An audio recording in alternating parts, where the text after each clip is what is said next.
Okay, this is going to be Chapter 10, the Endocrine System, Part 2. The thyroid glands. In this section, we're going to talk about thyroid follicles, thyroid hormones, thyroid gland, calcitonin, C cells, and disorders of the thyroid gland.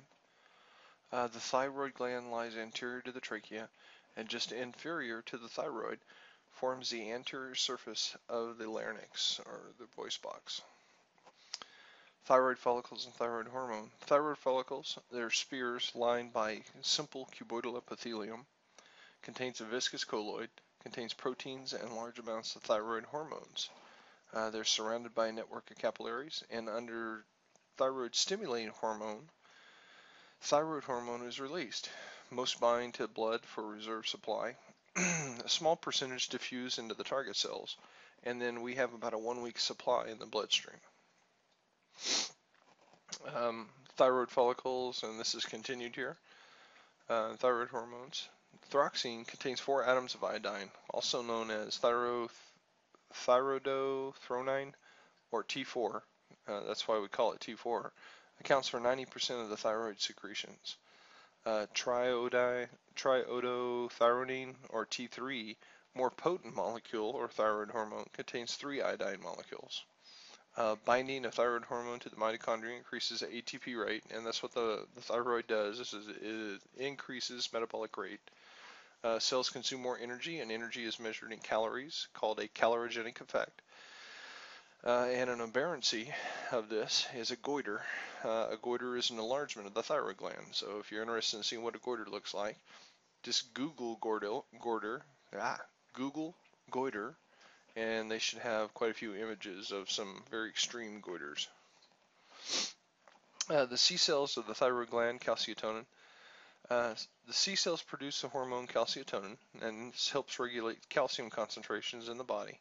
It inhibits osteoclasts, slowing the release of calcium from the bone, and reduction in calcium ions turns off the C cells.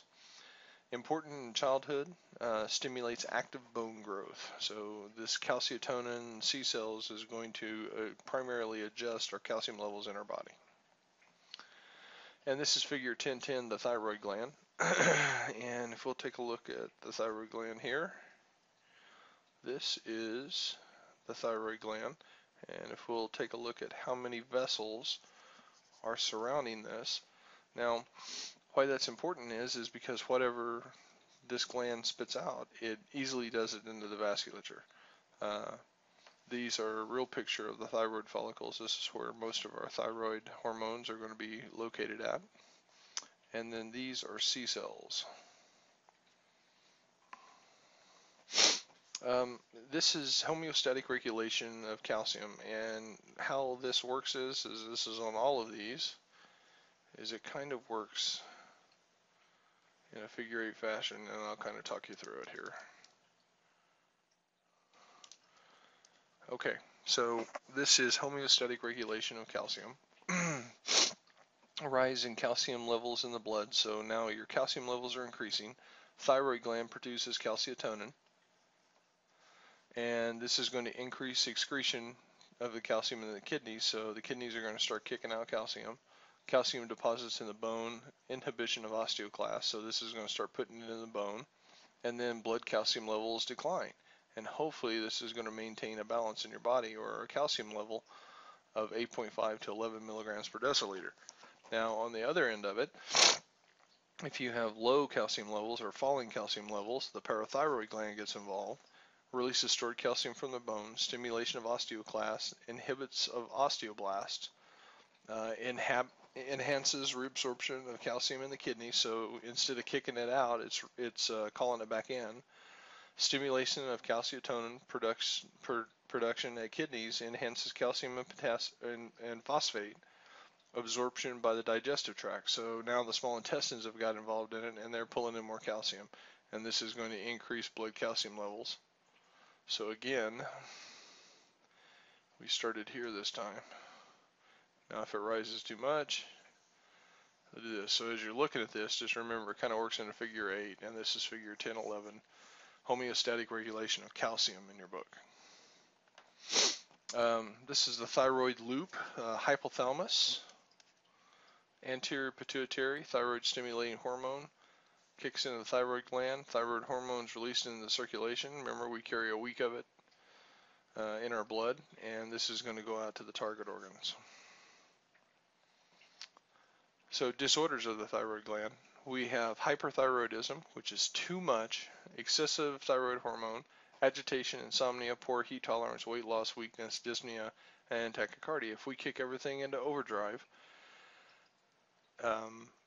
does it make sense that your heart's going to increase, your respirations are going to increase, you're going to have general overall weakness, you're going to be essentially at the edge of the cliff all the time because you've used up too much resource. And then we have an alteration of the same disease called thyrotoxic crisis or thyroid storm. And this is from a prolonged exposure to excessive thyroid hormones. This continuously increases sympathetic tone or initiates fight or flight. We can get high fever, irritability, delirium, and coma from this. Tachycardia, hypotension, vomiting, and diarrhea. Hypothyroidism or low thyroid level hormones, inadequate thyroid hormones, low metabolic rates, poor organ function, a response to exercise, and infection. So we just don't have the energy to continue. Poor organ function, don't know energy to do anything. Infection, because our cells aren't ready for an attack. Can cause myxedema or thickening of the connective tissues. And then this term here, myxedema, condition that reflects long-term exposure to inadequate thyroid hormones, unemotional puffy face, lethargy, cold intolerance, constipation, decreased mental function, deep tendon reflexes are slowed, cardiac collapse, and this is going to be secondary to vasodilation. So do not have the ability to incite any kind of excitement in the body. And this is going to be hyperthyroidism, hypothalamus, thyrotropin, TSH, thyroid stimulating hormone, overactive thyroid gland that kicks out too much hormone, which is going to give us our hyperthyroidism. And the feedback loop on this doesn't quite work the way that it should. Instead of putting the stop on the thyrotropin releasing hormone, it just continues on. Oh, I need more. Okay, have more. And this is hypothyroidism. Thyrotropin releasing hormones, secretory cells in the anterior pituitary, TSH, unable to produce thyroid hormone in sufficient amounts for the body, and this trigger will keep going on and on and on. Decreased levels of hormone, I need more TSH. So this is essentially in this loop here, but your thyroid gland can't produce enough. Parathyroid hormone, posterior surface of the thyroid glands, they house the chief cells, monitors concentration of calcium circulation. When calcium falls below normal levels, chief cells secrete parathyroid hormone. Parathyroid hormone stimulates osteoclasts, and this is going to inhibit the bone building function of the osteoblasts, reducing urine excretion of calcium ions. So this is going to tell the body, please quit kicking out calcium and let's bring some back into the system. And these are the parathyroid glands. These are on the posterior side of the thyroid. And this is an actual picture of them, or a cross section. And the main function of this is going to be getting calcium back into the system. Adrenal glands. The adrenal cortex, the adrenal medulla, disorders of the adrenal glands. They are pyramid-shaped glands that sit superior border of each kidney. So we have a kidney here, and where the adrenal glands set are on top. Production of more than 24 steroid hormones called adrenocorticosteroids or corticosteroids. These hormones are bound to transport proteins. These hormones are essential and we cannot survive without them. Over or underproduction has severe consequences. These hormones affect metabolism in different tissues, and this is going to be systemic in the body. So every tissue. Corticosteroids, adrenal cortex contains 3 zones, each secrete a distinctive steroid hormone. So the outer takes care of the mineral corticosteroids, and the reason that it's called mineral is it affects electrolyte balance. And then we have the middle, which is glucocorticosteroids, and this is going to affect sugar and fat metabolism. And then they're not really sure what androgens do, but they can possibly give us secondary sex characteristics. And these are going to be sex specific. So in the female and the male, it'll do some different things. So mineralocorticoids affect electrolyte composition of bodily fluids. Aldosterone stimulates the conservation of sodium ions and eliminates potassium ions by targeting cells that regulate ionic regulated fluids. Aldosterone secretion occurs due to a drop in sodium content, also in response to angiotensin II secretion. Now, whenever we talk about the kidneys, we're going to talk about the aldosterone and renin-angiotensin system. What aldosterone does is it brings sodium back into the system. Now, what happens is whenever sodium comes back in, water follows. This is how we adjust our fluid. So if you need an increase in blood pressure, aldosterone is secreted from the adrenal glands, sodium is then retained by the kidneys, and water is also retained. So this brings back water into the system. Angiotensin II is a vasoconstrictor. This requires a cascade from renin and angiotensin I to make this functional. And this will actually get circulated around the body and make angiotensin I gets converted by ACE, which is angiotensin converting enzyme, and gets turned into angiotensin II. That's why we give people medications like lisinopril and captopril. Those are ACE inhibitors. So what that does is it stops the production of angiotensin II by stopping the angiotensin converting enzyme. And glucocorticoids affect glucose metabolism. There are three of them. There is cortisol, corticosterone, and cortisone. They stimulate glycogen formation, glucose synthesis, and anti-inflammatory properties. Now, this is going to be important whenever we talk about stress later on, that stress can pretty much suppress your immune system. Corticosteroids continues. Androgens in the adrenal cortex in both sexes produce large quantities in the male. When in the bloodstream, some convert into estrogen, primary sex hormone, in the female. Small adrenaline production of androgens is unclear. So we're not really sure what a low production of this would actually do to somebody. The adrenal medulla is a yellowish brown colored secondary to vessels that are housed within it. It's innervated by the sympathetic nervous system, so this is going to be fight or flight. Going back to our teeter-totter here, sympathetic nervous system is going to be if we see T-Rex or we get scared, we have the ability. It contains two hormones, and this is going to be epi and norepi that this adrenal medulla contains. Epinephrine makes up about 70 to 80% of the secretions. The rest is made up by norepinephrine. Receptors are found all throughout the body.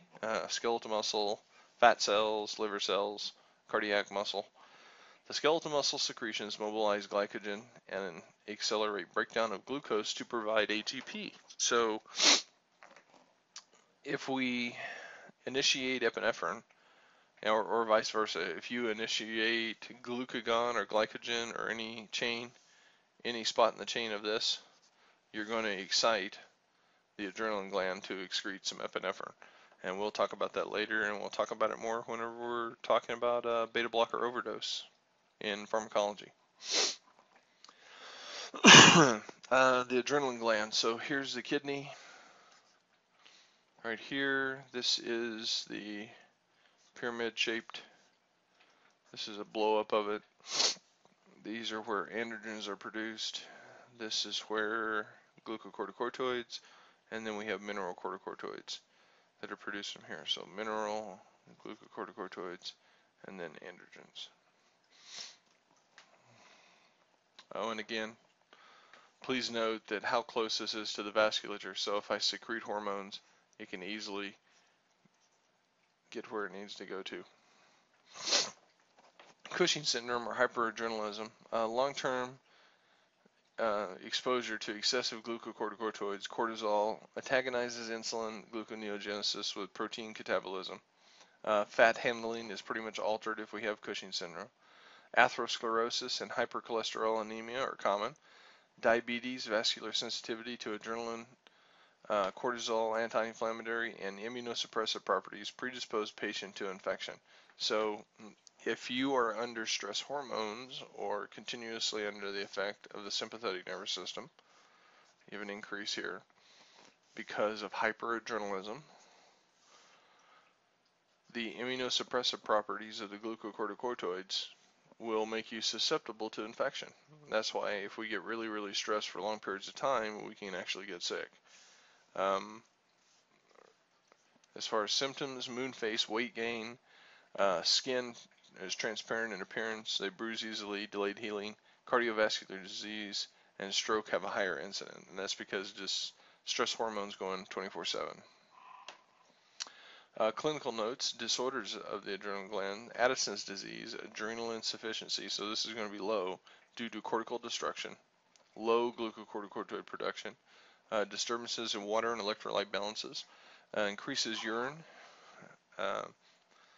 Electrolyte imbalances are pretty much common. We have EKG changes in this and pretty much cardiovascular collapse. We do not have the ability to incite fight or flight. So any tight spot that we would get into where we need to increase cardiac output is not going to happen with this insufficiency or this disease. We can get weakness, fatigue, loss of appetite, weight loss, hyperpigmentation of skin, and mucous membranes. The pineal gland lies in the posterior portion of the roof of the third ventricle, so this is essentially in the brain. Contains neurons and glial cells that secrete hormones. Possible function, and they're not really sure about this, but they got a good guess. Inhibition of the reproductive function, antioxidant activity, and it may protect the CNS neurons from free radicals. Free radicals kind of destroy neural cells. Establishment of day and night cycles of activity. Increased melatonin secretions in darkness have been suggested as a primary cause in seasonal affective disorder. Now, what this is if you live in Alaska and you have 40 days of night or 40 days of day, this will mess up your day-night cycles. You have to have darkness. Your body gets into these cycles. If you are a night shift worker and need to sleep during the day, it is suggested that you probably take some melatonin that's over the counter to assist you in sleeping. What the seasonal affective disorder is that most of the time during the nighttime periods, whenever there's a lot of melatonin, we see depression occurring and the patient just not doing very well. So they may prescribe them bathing in white light or sunlight bulbs for a certain portion of the day.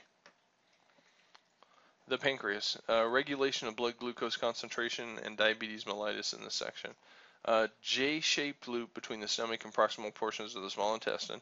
So the cells of the endocrine pancreas form a cluster known as the pancreatic islets, or the islets of Langerhans, and they secrete essentially three things, and they have three different cells in them. In this islets of Langerhans, you have alpha cells, beta cells, and delta cells. Now the alpha cells secrete glucagon, and we'll talk about this here in just a second. The beta cells secrete insulin, and the delta cells secrete somatostatin. Now, why this is important. Okay, so cell needs energy. Pancreas, alpha, beta, delta. Alpha cells, glucagon. And the liver is going to respond to this. Sorry about the shape of the liver. So alpha cells get secreted. Glucagon is a hormone that will break apart glycogen in the liver. So glucagon gets released and glycogen stores, and these are long chains of sugars into individual sugar molecules. So now you have sugar available. Very large molecule. It cannot cross across the cell membrane by itself. So the beta cells, at the same time the alpha cells secrete glucagon, secrete insulin. Now what the insulin is going to do is it's going to facilitate diffusion, or through facilitated diffusion, it will allow the glucose into the cell. Now the cell's mitochondria has the ability to create ATP. Once the cell has enough energy, The delta cells, it communicates chemically with the pancreas. The delta cells secrete somatostatin.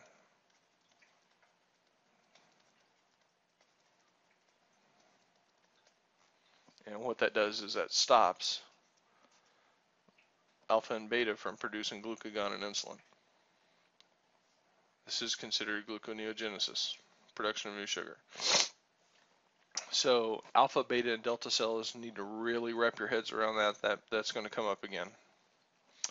The endocrine in the pancreas, this common bile duct is shared by not only the pancreas, but also, sorry about the liver again, the liver and the small intestine and the gallbladder. So what occurs is if a gallbladder throws a gallstone and it blocks up the common bile duct, you can get inflammation of the liver, or they can get a form of hepatitis. They can also get inflammation of the pancreas, or pancreatitis, and this will generally refer pain to the patient's right shoulder. Clinical note, diabetes mellitus, we have two types here. Type 1 diabetes was generally considered juvenile onset, and type 2 was adult onset. Now, this is very simple. Type 1 diabetics, inadequate insulin, low levels, or resistance.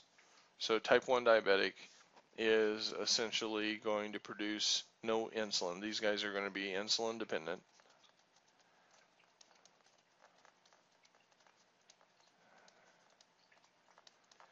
And what that means is that either their body doesn't like the insulin they're producing, or the beta cells have been attacked by something, or there is some kind of congenital malformation to where the beta cells are non-functional. So type 1 diabetics require insulin, or they are insulin dependent. Now, a type 2 diabetic is generally caused by becoming overweight, and this is considered adult onset, and this is non-insulin dependent. So the problem is that you get insulin resistance with this. That's the problem. So the cells themselves do not like the insulin you produce, so there's resistance. Now, complication of this can be non-ketotic hyperosmolar coma, and we're going to explain that here in just a second. So the type 2 diabetic is just insulin resistant. That's why they go on medications like metformin. And what metformin does is they take your insulin, and instead of having just one ability to take one glucose molecule, they kind of soup it up, chemically change it a little bit to where this insulin molecule can take multiple sugar molecules into the actual cellular surface. So the metformin actually changes the way the insulin reacts with the body and reduces insulin resistance. Pardon me. Type 2 diabetics can also have insulin as a prescription, but they still are in type 2 diabetics. And let me explain this. Let me erase some of this.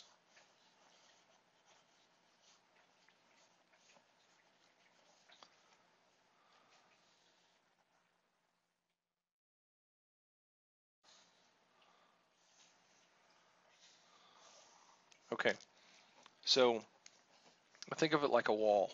So we have a wall here, and we're pushing on the wall, okay? And this is resistance.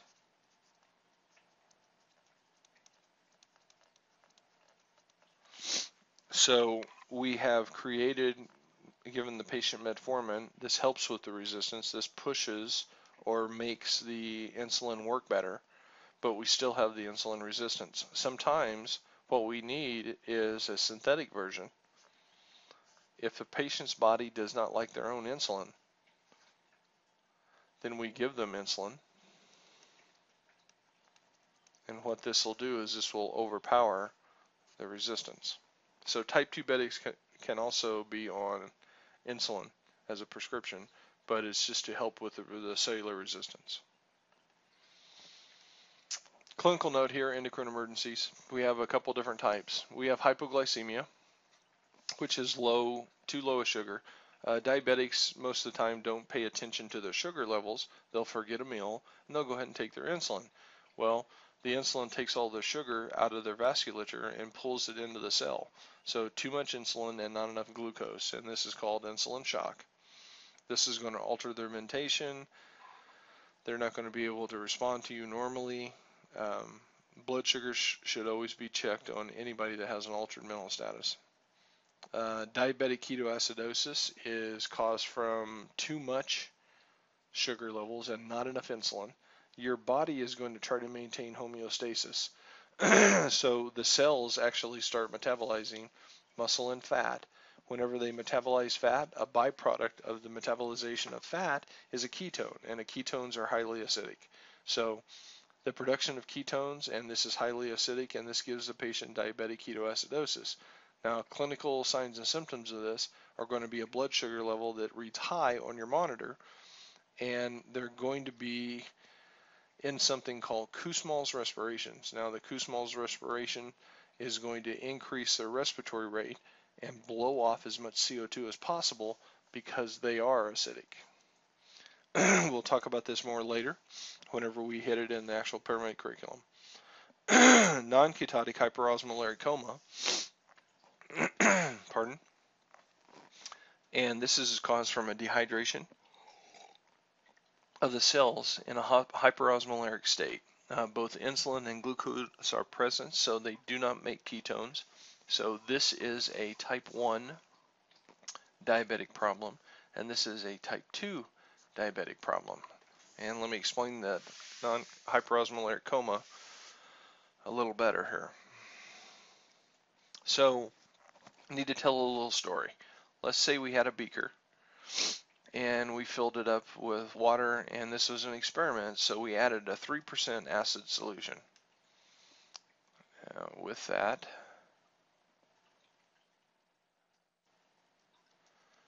we put this on a heat bulb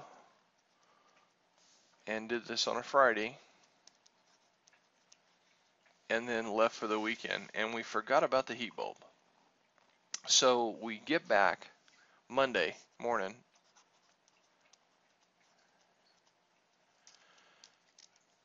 and we have this much water, or this much fluid in the actual beaker. Now, the question is if we tested this, is this still going to be at 3%? Or is it going to be more concentrated and be at a higher acidic level? And the answer is the latter. This, by concentrating the solution, there's going to be a higher concentration of acid in the solution. So by dehydration of the fluid, we increased the acid's concentration in the solution. Now, the diabetic ketoacidosis is going to do the same thing. Or I'm sorry, the non-ketotic hyperosmolaric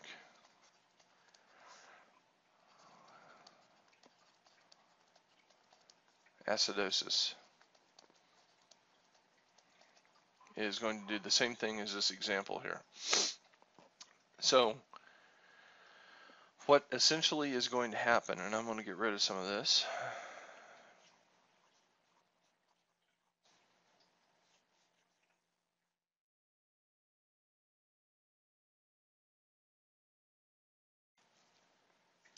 is that the cell and the vessels, you're going to have a very large molecule because of uncontrolled sugars.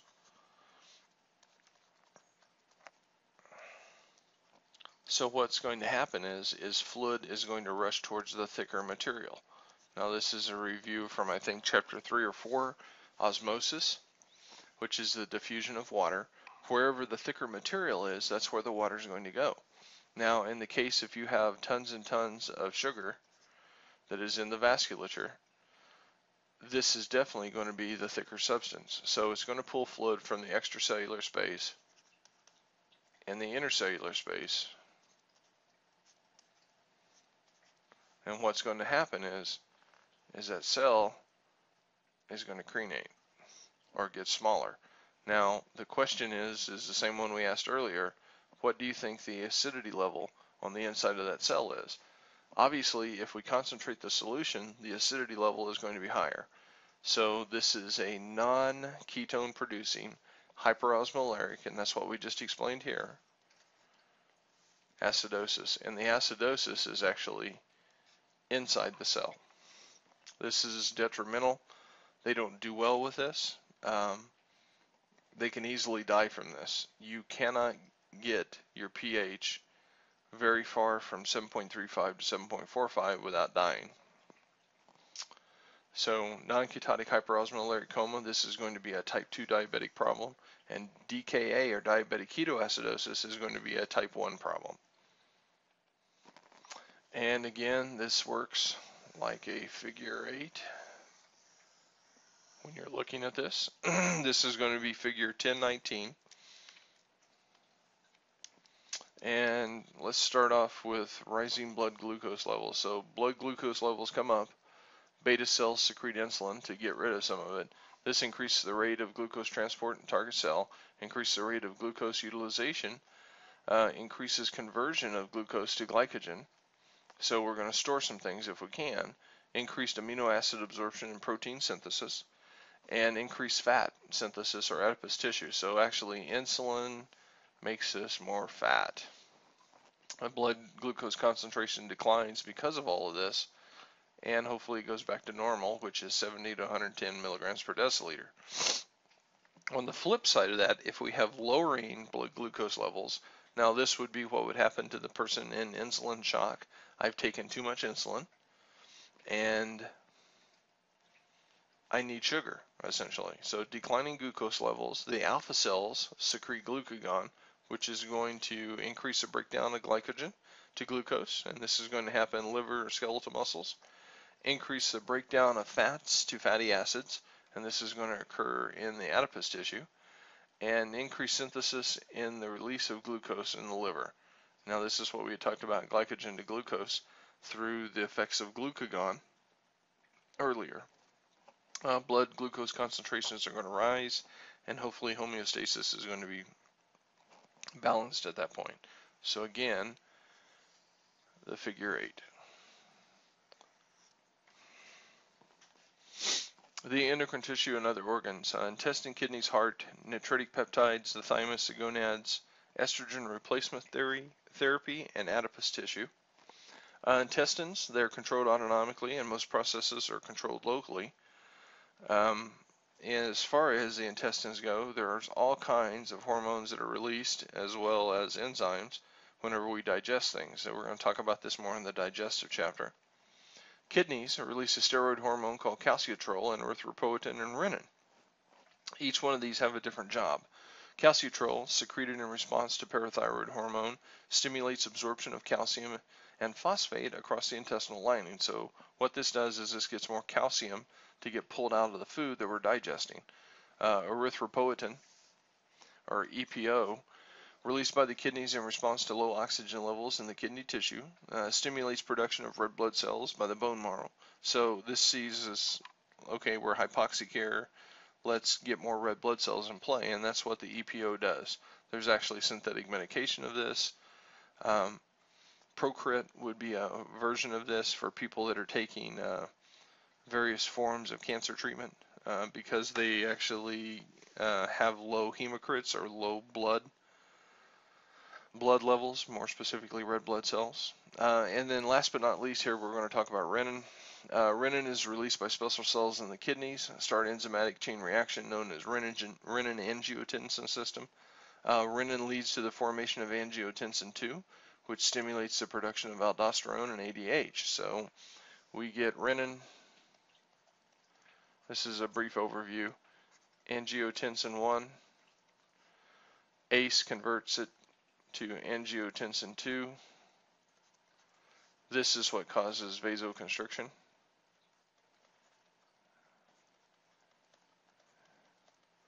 When this vasoconstriction occurs, it tells the mineral corticosteroids to release aldosterone. which brings in sodium, bringing up the blood pressure. Water will follow.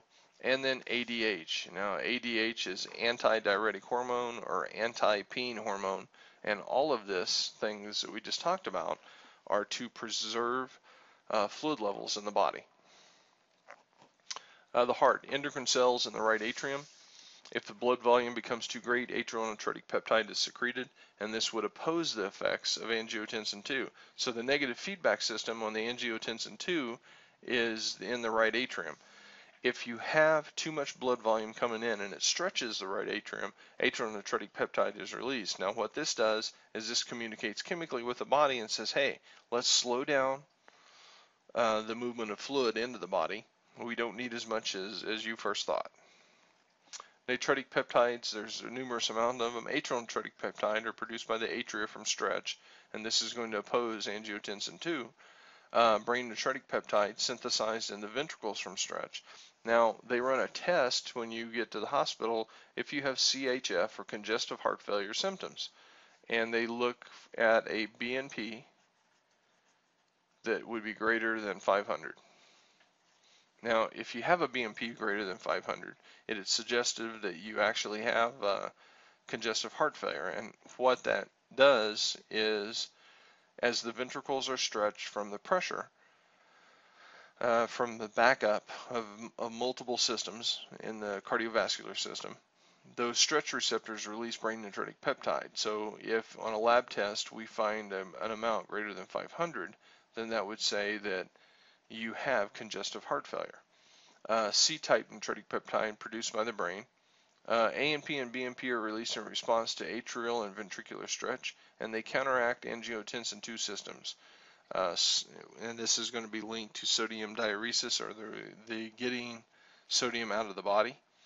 CNP has hypotensive effects, but no sodium diuresis.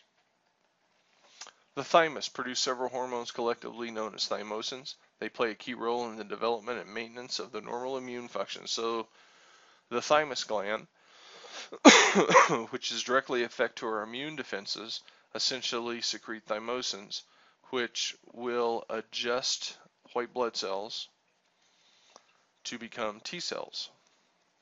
That's where they got their name, T cells. There's a good quantity of them in the thymus. And this is how our immune system essentially responds to foreign invaders.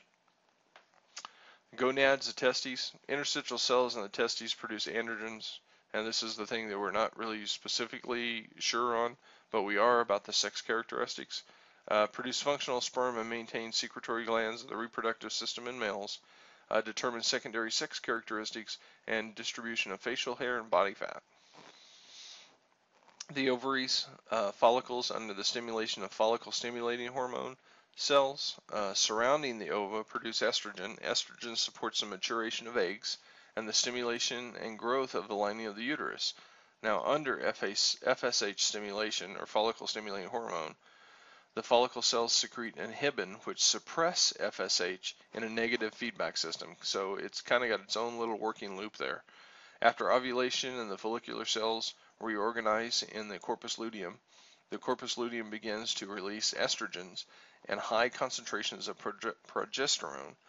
This accelerates the movement of the fertilized egg and prepares the uterus for the arrival of an embryo. Also causes an enlargement of the mammary glands, and this is whenever a female is pregnant. So we'll talk about this more in chapters 19 and 20.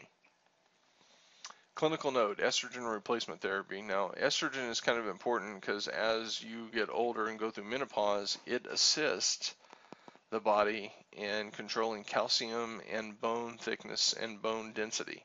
So if you have osteoporosis, your bones become very thin and brittle. So a way to prevent grandma from breaking her hip is to actually get her on some estrogen therapy. Adipose tissue, leptin and resistin are two peptide hormones secreted by adipose tissue.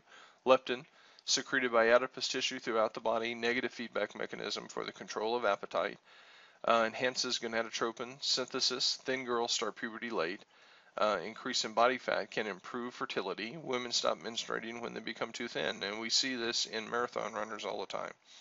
Resistin reduces insulin sensitivity in the body. Now, what we see is probably this right here from the adipose tissue affecting the type 2 diabetic. By reducing the insulin sensitivity, then your body becomes insulin resistant. So the new research is to look at leptin